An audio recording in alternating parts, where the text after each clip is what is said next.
Vygotsky is most known for is the zone of proximal development. Not everybody really understands this correctly or uses the term correctly, so I read a nice paper on this, and I gotta tell you, it's hard to make sure I use it correctly because it's so common to use it incorrectly. So let's just stick with the definition. But I guarantee you, if you take more education courses, you're gonna see it used in a variety of ways. The zone of proximal development, often abbreviated as ZPD or ZOPED. Michael Cole likes the idea of ZOPED, and it's partly because when he was doing his work in Africa, there's a very similar word that means like shaman or healer, teacher. And so it kind of makes it nice to use the abbreviation of ZOPED for that reason.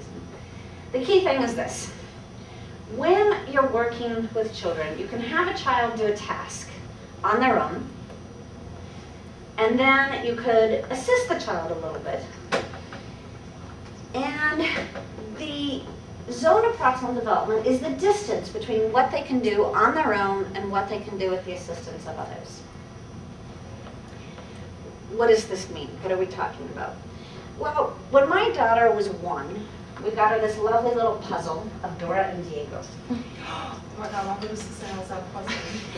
There's probably a few of them. I'm not sure it's the exact same one. But was they sitting down? No, they were standing. They were standing. There were flowers around, and Boots was in it too. At any rate, first gave her the puzzle. She couldn't do it at all on her own. But I started saying things like, well, let's see if we can find all the pieces of Dora. They're big, so you can really tell what they are. They're not like these 1,000-piece puzzles. It's something like 25 pieces.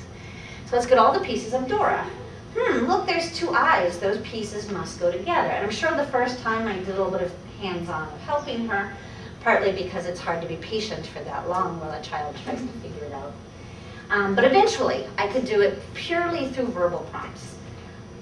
I think we have to turn the piece around. It doesn't seem to fit that way. Now let's find all the pieces of Diego. Let's put that together. Oh, and there's Boots. Let's put Boots together. Now let's see if we can put these pieces together. And through those kinds of verbal prompts, she went from not being able to do the puzzle at all to being able to complete it. We do a similar thing often when we help children get dressed at that age. On their own, they can't do it. But through little prompts, now of course with babies you do it for them. It's not within their zone of proximal development. They can't do it, period. But little by little, they're able to do more and more. We start saying things, oh, put your arm there, and they'll automatically reach their arm up to go into the sleeve. And little by little, we help them less and less as they learn to dress themselves, and then they're doing it all on their own, and then we start fighting with them because they're not wearing clothes we approve of. But we could argue that we're still working within that zone of proximal development to get our kids to dress appropriately. The idea is, though, that the bigger the difference between what the child can do on their own and what they can do with help, the greater potential there is for development during that period. But we also begin to see how the adult plays a role in this. So another term was offered, that of scaffolding. Now, different people are credited with creating word. I'm going to give it to Brunner. He's one of the people who's often cited as saying it. And he and Michael Cole are really responsible for us knowing about Vygotsky in this country. He was the first one who translated some of Vygotsky's work from Russian into English, and then Michael Cole continued. Scaffolding. You all know what a scaffold is because you live in New York City. And this building has scaffolding on it. We often think of it as a good place to not get wet while it's raining. But I think you know that the basic function is to kind of hold the building up and to protect our heads from what the construction workers might be dropping. The main reason, though, when you're building a new structure is that it truly does hold the structure up while it's being built. And this is most obvious in the building of an arch. An arch is an extremely solid structure. But in order to build it, you have to support it while you put in each brick. Once the bricks are there, they press against each other so that it's very unlikely that it'll ever collapse because gravity just makes it stronger and stronger. But in order to get that, you need that scaffolding that holds it in place. Once it's there, you pull the scaffolding away and it's very solid and strong. The argument is that adults, and to some extent peers, can really act as that scaffolding while a child is learning a new skill, learning something new, or developing something new. They can't do it on their own. So to some extent, I'm scaffolding your writing assignments by breaking it up into smaller pieces, giving you specific instructions, because I know if I said, write this paper, you'd be like, what? What do I do? But by breaking it up into smaller pieces, you will all have beautiful papers by the end, because you'll understand the different parts of it. And that is the sort of scaffolding I'm giving you so that you can learn how to write a very specific type of psychology paper. This notion of scaffolding is what teachers really grasped onto. How can we really help children as they are developing? Now, here's one of the complicated things. In general, we talk about sociocultural theory as any theory that really emphasizes the social and the cultural aspects. And there are a number of people working within a sociocultural perspective who never mentioned Vygotsky. So there are some more specific names we could use here. It is also known as activity theory. That's a strand that was created, I think, in Russia. I'm not a historian, and I get confused and sometimes frustrated when people start arguing about the history here. I don't know where the term socio-historical came from, but that's the one Crane uses.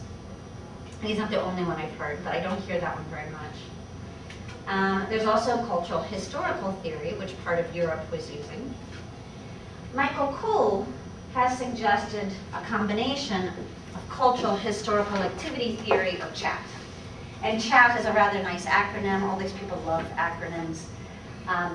But it works really well because language is so central to the theory that chatting is an important piece of it. In fact, when I go to this conference next week, I'm going to the American Educational Research Association. One of the main reasons they have a special interest group that is the cultural historical special interest group. It was CHAT, but I think not enough people knew what that was, so they went back to just cultural historical, because cultural historical activity theory is just too long. But all of these things are basically referring to the same thing. If you begin talking to scholars, they'll begin saying, no, they're not the same thing at all. But for you guys, we're going to use all of these words interchangeably because I can't keep straight what some people think is sociocultural and or activity. I mean, people love to argue is what I find. The key thing is this. This theory is centered on the idea of culture. Why is it those indigenous people never got to formal operational stage? Well, that has something specific to do with culture. But it also has to do with the history of society and of individuals. Marx talked a lot about the history of society as we went from hunter-gatherer society to feudalism to capitalism, and he argued that the next step is socialism and then communism. But we can see, looking back, that just the structure of society has changed dramatically over the years. And this has a big impact on the way people live. So we can talk about the history of the United States, and we can see in different ways how that impacts us and has affected our development. But then there's also that individual development. We have particular histories. And for most of us in this room, we have some pretty close involvement in multiple cultures. And that's one of the things that's special about New York. And I think it's always true that there are various subcultures, but New York is extreme because there are so many different cultures where we have national cultures and creating new subcultures and new languages even, like Spanglish, right? Where different languages are being combined because of that particular community. And something like Spanglish can vary from one community to the next. The grammar of it won't be exactly the same. We'll talk more about that when we get to language. The other issue is that the cultural historical perspective really argues that we have to think about holistic development. Unlike information processing, which we will talk a little bit more about later, and unlike Piaget, you can't think about logical, rational thought without also thinking about emotion and motivation.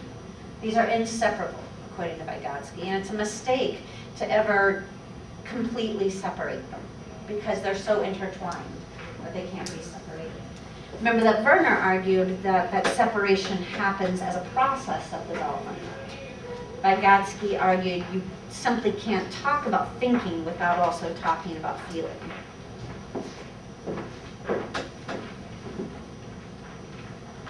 So, the clearest difference between Piaget and Vygotsky, I think, helps really to understand the theory. Piaget, if you'll remember, talked about egocentric speech.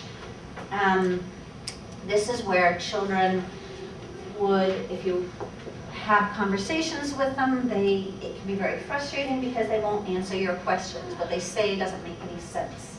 They are unable to take the perspective of others to sort of know that you have to give more information so that other people can understand. Vygotsky, however, said this is not private speech. Sorry, it is not egocentric speech, but private speech. That in fact, language is in the process of being internalized. Language starts as a way a child has to communicate with others. But eventually it becomes a way of thinking. And in fact, it's argued that you can't be conscious without language. You can never truly be conscious without having some sort of language. But as that private speech, it is that you know that we all have this sort of internal monologue, which actually I'll argue is a dialogue because you're talking to somebody, even if it's not clear who you're talking to. But you walk around all the time talking to yourself. You don't do it out loud because people would think you're crazy.